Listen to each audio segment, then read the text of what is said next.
guys, and welcome back to TechRage.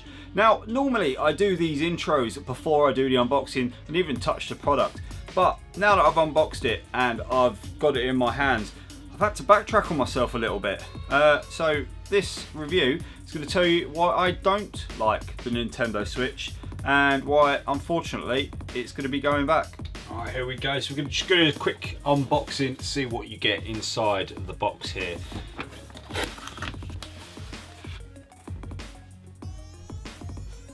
And there you go. So you've got the main tablet Switch. Wow, it is tiny, absolutely tiny. So it's effectively like a small tablet.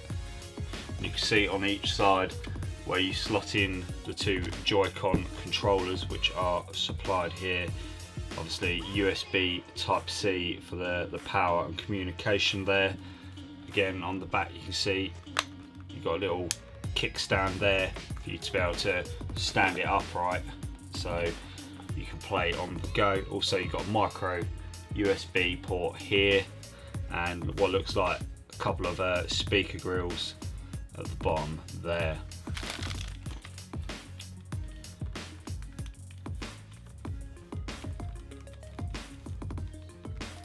Wow, so there's so much on just this, even this one side of the controller. Obviously, you've got your X, Y, A, B there, you've got a little plus button there, you've got your joypad there, home button. But on the side, this side actually connects onto there, but you've actually got extra buttons there. So it says SL, S right. And I think this is just so you can play two players, so you can actually separate the controllers and each person can use one side. Alright, let's see what else is in the box. Okay, so this is your Joy-Con grip, they call it. So basically what you do is you slot your right controller, push the buttons at the back here. So you've got two buttons at the back up there to release the controller. So it's all down to personal preference really. You know, as you're sitting on the sofa or standing up or whatever, or slot them into the grip controller, all depending on how you want to play. So you get a couple of these straps, one for each of the controllers. Important information, documentation there, don't need that. Supplied with a HDMI cable and your power adapter. Again, USB Type-C power adapter there.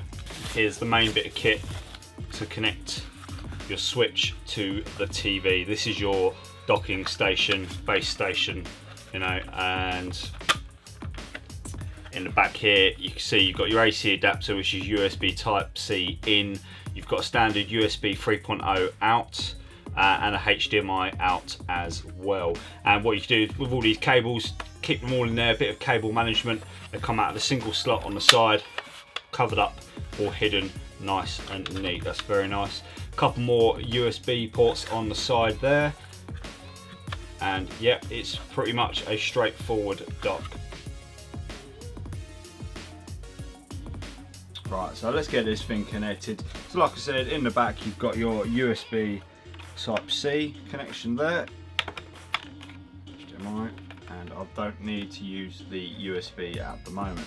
So shut that up, and there you go, you've got some nice tidy outputs for your dock, and then you can run that wherever you wish.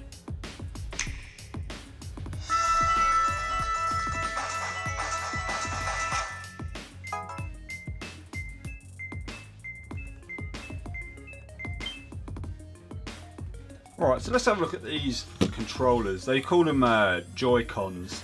They're very well designed. There's a lot of buttons on each one and you get a lot of accessories to go with it. So they've got all bases covered with these.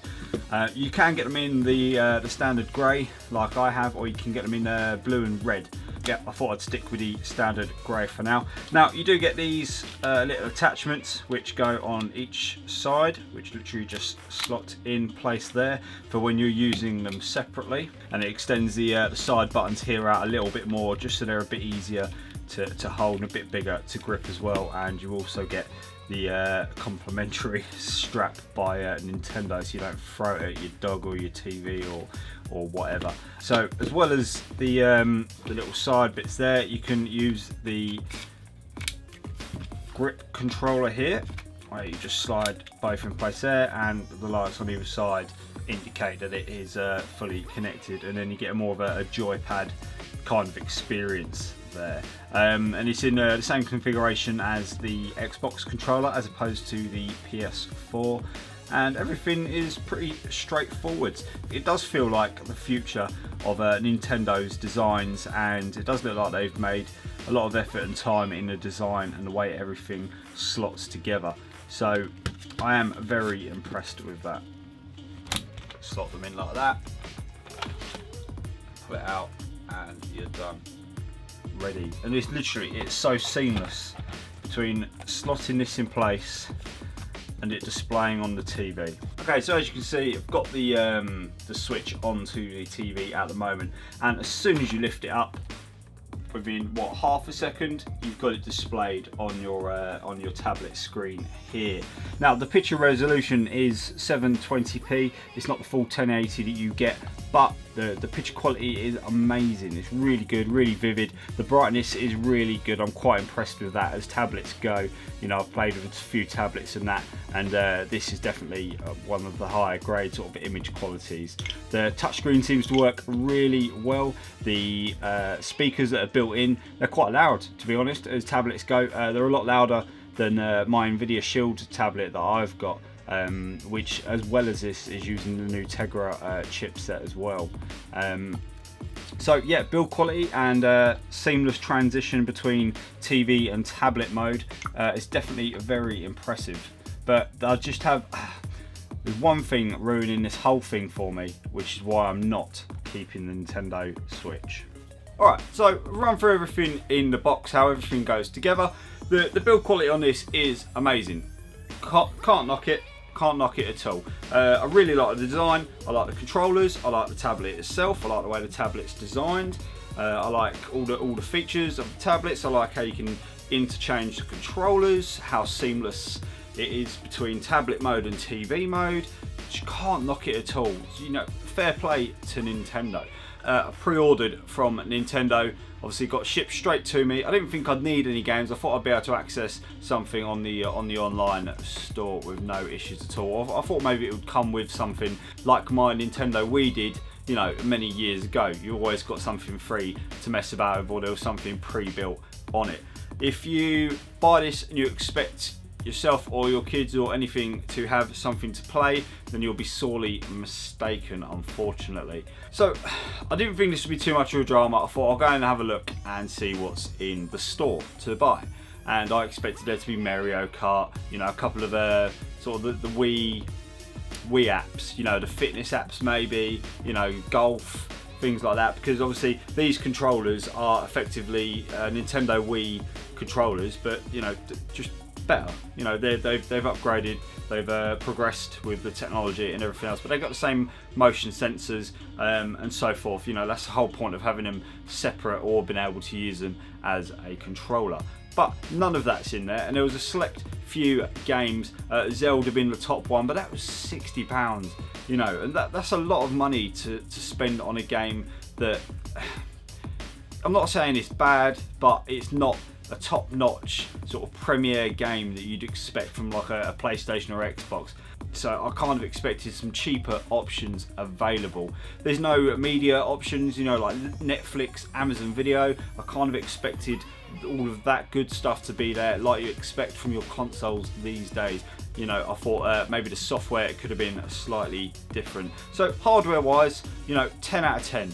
Not gonna knock Nintendo for that. The base station itself, the tablet, the controllers, 10 out of 10.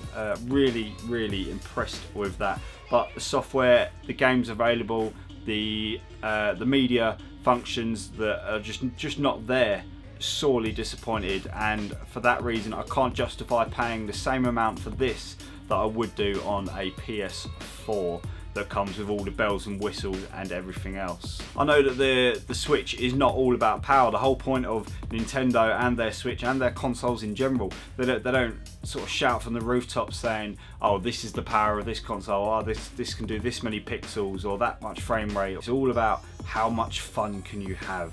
Now, Nintendo games are really good, don't get me wrong, but to launch a console after 5 years and to not have a fully updated sort of, not Play Store, but their Nintendo eShop, it's just a little bit of a letdown. It would have been really nice that they sorted that out beforehand.